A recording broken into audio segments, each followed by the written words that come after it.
मी भाऊ तोरसेकर. तुम्ही बघत आहात प्रतिपक्ष. मित्रांनो, शेवटी अपेक्षेप्रमाणे म्हणजे माझ्या अपेक्षेप्रमाणे शिवाजी पार्कमध्ये झालेल्या उबाठा शिवसेनेच्या दसरा मेळाव्याला राज ठाकरे हजर राहिले नाहीत. पहिल्यापासून म्हणजे अगदी वरळी डोम मध्ये दोन बंधू एकत्र आले तेव्हापासून सगळे मोर लांडोर जेवढी पिसं लावून नाचत होते, तेव्हा सुद्धा राज ठाकरे यांनी आपली भूमिका स्पष्ट केली होती की आम्ही मराठी या विषयासाठी एकत्र आलोय आणि तेवढ्याच मर्यादेत आहे. त्यानंतरही मनसे आणि शिवसेनेच्या काही उबाठा शिवसेनेच्या काही कार्यकर्त्यांनी एकत्र कार्यक्रम केले किंवा त्यानंतर बरोबर परत परत बातम्या आल्या की राज ठाकरे यांनी आपल्या लोकांना कानमंत्र दिलेला आहे की ही निवडणुकीची एकजूट किंवा युती नाहीये. आणि तरीही अनेक उतावळे पत्रकार विश्लेषक दोन ठाकरे बंधू एकत्र आले आणि त्यांनी कसं महाराष्ट्राचं राजकारण फार उलट पालट करून टाकलंय याविषयी रोजच्या रोज विश्लेषणाचा रतीब सुरू केला होता. पण काही गोष्टी अशा असतात की ज्या तुम्हाला वाटतात म्हणून होत नाहीत, हे पहिलं लक्षात घ्या. तुम्हाला आवडणाऱ्या गोष्टी प्रत्येक वेळेला होतात असं नाही. आणि अनेकदा काय होतं की नाही घडल्या तरी घडल्यात असं आपण मनाची समजूत घालायला लागतो. तसं अनेक राजकीय विश्लेषकांचं झालेलं आहे. अर्थात त्यांना उद्धव ठाकरेंनी प्रोत्साहित केलंय का प्रायोजित केलंय का मला माहित नाही. पण दोन ठाकरे बंधूंमध्ये जितका एकत्र येण्यासाठी उत्साह दिसला नाही, त्यापेक्षा अधिक उत्साह हा अनेक पत्रकारांमध्ये दिसून येतो. आणि त्यामुळे कधी शिंदे उद्धव अशी तुलना करायची, कधी राज आणि उद्धव यांची तुलना करायची, असा खेळ चालू आहे. याचं कारण सोपं आहे. या सगळ्यांना भाजपचा झालेला पराभव बघायचा आहे आणि तो होत नाहीये. पराभव करणं भाजप काय अजरामर किंवा अजेय वगैरे नाहीये. सिकंदर वगैरे पण होऊन गेले, एकापेक्षा एक मोठे सम्राट होऊन गेलेले, पण संपले. माणसं आहेत. काळानुसार त्यांचा पराक्रम दिसतो, कर्तृत्व दिसतं आणि ठराविक वेळानंतर ते काळाच्या पडद्याआड जातात. तेव्हा भाजप सुद्धा काय अजरामर आहे किंवा मोदी अजरामर आहेत असं बिलकुल नाही. आणि भाजपची लोकप्रियता दीर्घकाळ टिकणारी असली तरी सर्व काळ टिकणारी नाहीये. भाजपलाही पराभूत करणारा कोणतरी पराक्रमी पक्ष नेता उदयास येईल, जसा काँग्रेसला आला. अरे असं म्हणायचे ना कधी काळी की ब्रिटिशांचं साम्राज्य पृथ्वीच्या पाठीवर इतकं पसरलेलं आहे की सूर्य सुद्धा ब्रिटिश साम्राज्यावरून मावळत नाही. याचं कारण असं की जिथे कुठे सूर्य उगवलेला असायचा तिथे कुठेतरी ब्रिटिश सत्तेची वसाहत होती. पण आज त्याच ब्रिटिश राज्यावर, देशावर सूर्य उगवतो की नाही हे सांगण्याची मारामार झालेली आहे. तेव्हा कोणीही भाजप सुद्धा आज यशस्वी होत असेल, गेली 10 वर्ष यशस्वी होत असेल, पण ते यश टिकवण्याची क्षमता असलेला नेता त्यांना सातत्याने मिळत राहील याची कुठलीही गॅरंटी नाही. कुठलीही गॅरंटी नाही. आणि त्यामुळे ज्याला कोणाला भाजपला हरवायचं असेल त्याला मेहनत घ्यावी लागेल, खूप मेहनत घ्यावी लागेल. मला दिल्लीत असताना एक पूर्वाश्रमीचा भारतीय लोकदलाचा म्हणजे चरणसिंग यांच्या मूळ पक्षातला एक खासदार भेटला. तो आज भाजपमध्ये आहे. माझ्या एका मित्राने त्याची ओळख करून दिली. त्याला म्हटलं पूर्वीच्या आणि आताच्या पक्षामध्ये पक्ष कार्यामध्ये फरक काय वाटतो. तुम्हाला बहुत सालों से राजनीति में हूं, लेकिन भाजपा वाले बहुत काम करके लेते, बहुत काम करवाते. हा फरक आहे. नुसतं पक्षात आलात आणि बसलात, पदं घेतलीत असं नाही चालत. भाजपमध्ये ढोर मेहनत घेणाऱ्या कार्यकर्त्यांची फौज आहे आणि ते त्यांच्या यशाचं रहस्य आहे. त्या मेहनत घेणाऱ्या कार्यकर्त्यांना प्रोत्साहित करणारं, चालना देणारं नेतृत्व भाजपकडे आहे. मोदींकडे काय जादूची छडी असातला भाग नाहीये. आणि त्यामुळेच मोदींना किंवा भाजपला हरवणं हे अशक्य कोटीतली गोष्ट नाहीये. हा, पण त्यासाठी एक अट आहे, त्यांच्या तोडीस तोड किंवा त्यापेक्षा अधिक मेहनत करणारी माणसं पाहिजेत.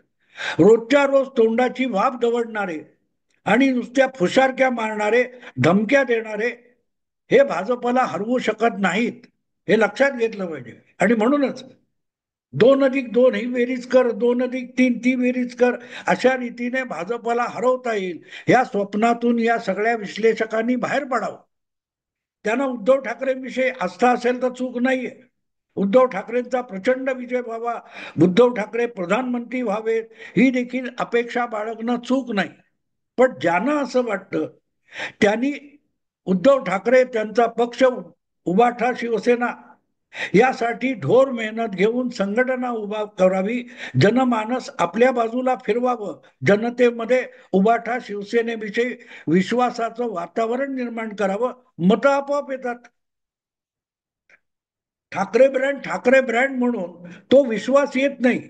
गेल्या 10 वर्षात पंतप्रधानपदी बसलेले 11 वर्ष पंतप्रधान पदावर नरेंद्र मोदी आरूढ झालेले आहेत. त्याच्या आधी 13 वर्ष ते गुजरातचे मुख्यमंत्री होते. या 24 वर्षाच्या दीर्घ काळामध्ये त्यांनी आपली विश्वासार्हता जपलेली आहे आणि त्या विश्वासार्हतेला ब्रँड म्हणतात. मोदी नावाची व्यक्ती जिंकत नाही, तो विश्वास जिंकतो. तो विश्वास भाजपला हरवू बघणाऱ्या पत्रकारांमध्ये सुद्धा राहिलेला नाही. राजकारण्यांचं सोडून द्या, काँग्रेस, राहुल गांधी, ममता बॅनर्जी जे कोणी असतील ते त्यांना कितीही आघाड्या करून हरवू शकत नाहीयेत. याचं एकमेव कारण असं आहे की विश्वासार्हता. आणि म्हणून मग भाजप जिंकतो, विधानसभा जिंकतो, लोकसभा जिंकतो किंवा आणखीन महापालिका जिंकतो, तर त्याचं कारण लक्षात घ्या, मेहनत घ्यावी लागेल. आणि मग अशा मेहनतीमध्ये तुम्ही सुद्धा स्वतःला झोकून दिलं पाहिजे. भाजपपेक्षा अधिक मेहनत करून मुंबई महापालिका जिंकणं अवघड नाहीये. 60-70% मतदान होतं, पुढचे 30% तुम्हाला आपल्या बाजूला वळवायला जागा आहे.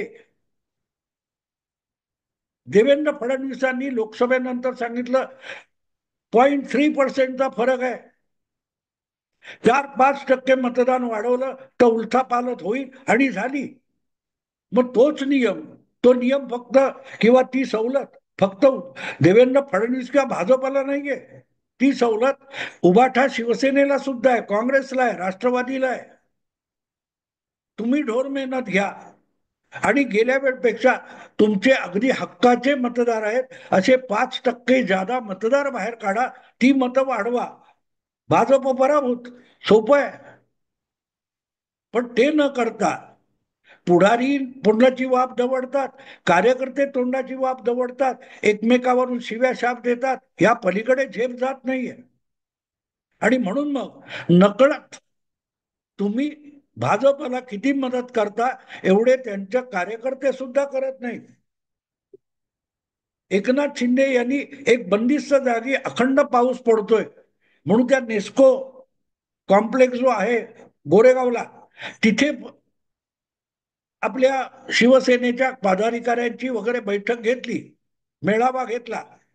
त्याची आणि शिवाजी पार्कची तुलना करण्यामध्ये काही पत्रकार रमले की त्यात किती दम नव्हता, यात किती दम नव्हता. आणि अशा पोकळ गोष्टींवर जेव्हा उद्धव ठाकरे आणि त्यांचे सहकारी विश्वास ठेवतात आणि निवडणुकीच्या निकालाच्या दिवशी चकित होतात, ते थांबवा.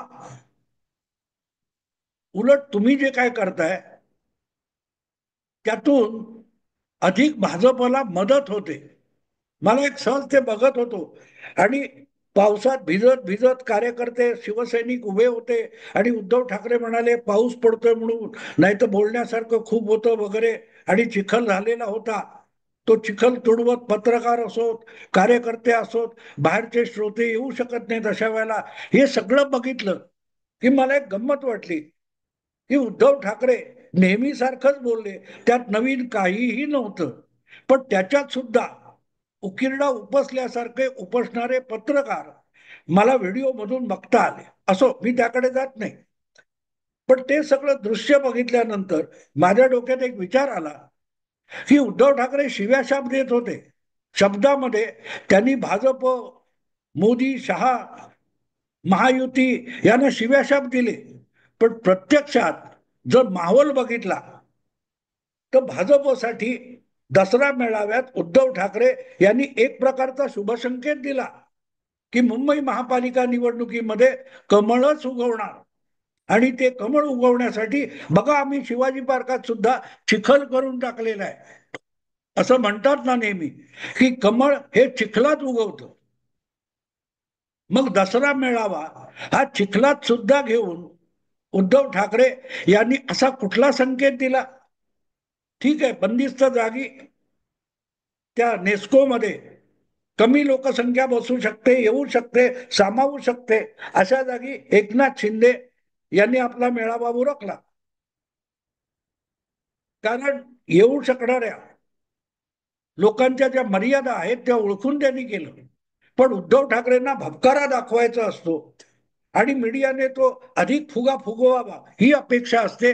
त्यामुळे एक प्रकारे पुढे येऊ घातलेल्या निवडणुकीमध्ये काय वाढून ठेवलंय याची साक्ष उद्धव ठाकरे यांनी या शुभ संकेतामधून दिली की मुंबईवर भगवा फडकणार पण तो भाजपचा, असा संकेत या शिवाजी पार्कात चिखल निर्माण करून उद्धव ठाकरे यांनी दिला.